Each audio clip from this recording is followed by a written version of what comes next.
Hello, denizens of the internet. Most of you intelligent people might have already seen my green light or not video for episode 1 of Amazon Prime's Fallout. There will be spoilers. We live in contentious times. Fans of pop culture properties are pretty skittish with all them DEI-infused failures and raggedy online fart catchers hating on us. Like you, I was apprehensive. After all, Amazon is home to two of the greatest muggings of recent history, namely Rings of Power and Wheel of Time. The producers did Westworld, of which I'm no fan.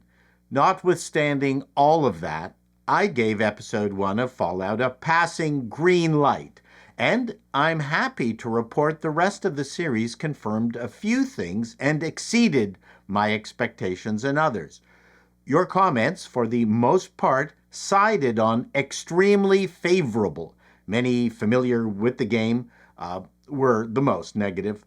I had mentioned in my green light or not that after seeing episode 1, I would have asked the producers for some changes, but I can now imagine the meeting with them going something like this. Yes, you're right, Paul, but this is how it all fits with the rest of the series as we see it. I would have been very happy to hear that, as the subsequent shows certainly assuaged several concerns. The biggest was, could Lucy carry the show? And the search for her father, well, it was not a very interesting quest. Also, I really didn't like Maximus. The second show made it clear that Lucy was on a naive fish-out-of-water journey who would have gotten her act together along the way with some bumps and bruises. And the ending of episode 2, where she accepts after numerous protestations that she will have to, in fact, cut off Wilzig's head, was very funny. The head was the second revelation, as it was the Holy Grail coveted by many factions, including the Brotherhood of Steel. Now the story became interesting. The expansion of Walton Goggins' dual characters as Cooper Howard and the Ghoul, with the flashbacks to before the nuking of the world, were clever and humanized the Ghoul. And of course, Goggins' performance was it is superb. The producers did a great job of hiring as wide a physically differentiated range of actors as possible. Seeing the diminutive Moises Arias' Norman MacLean next to the towering Dave Register as Chet was always funny and gave me confidence that the producers knew how to squeeze laughs out of the show. Norm's story was great and interesting and left us with a cliffhanger.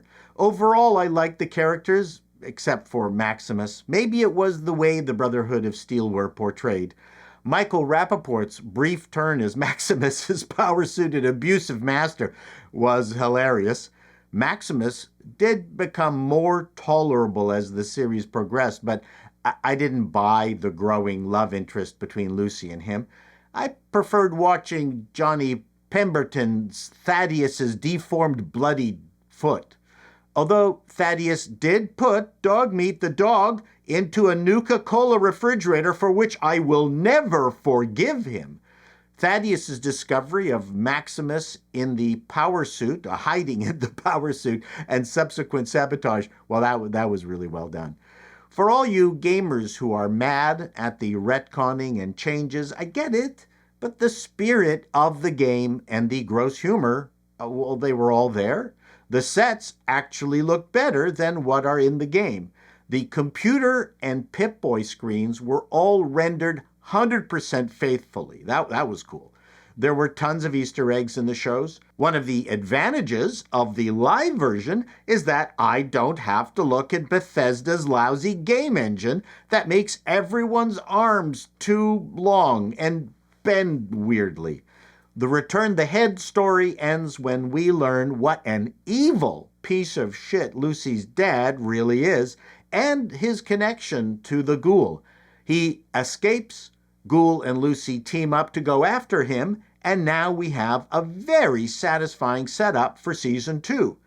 For the vast majority of people who have never played the game or seen the game, my question would be, does this Fallout TV show look unique and fun? Well, the answer would be a hearty yes. And for that, the producers have to be given credit. There are lots of surprises, and I'm rooting for many of the characters who I've grown fond of, like Leslie Uggams' Betty, who I think has a secret or two. Annabelle O'Hagan's Stephanie Harper, the one-eyed blonde, is a hoot. Final credit to Ella Purnell's Lucy. I asked in my Greenlight review, while she was charming, could she carry the show? And the answer is yes. She's not a Mary Sue, nor a girl boss. I'm rooting for her. There are around 120 vaults in the known Fallout universe. That's a lot of crazy stories. This show could last for decades, perhaps right into when the Earth is really nuked.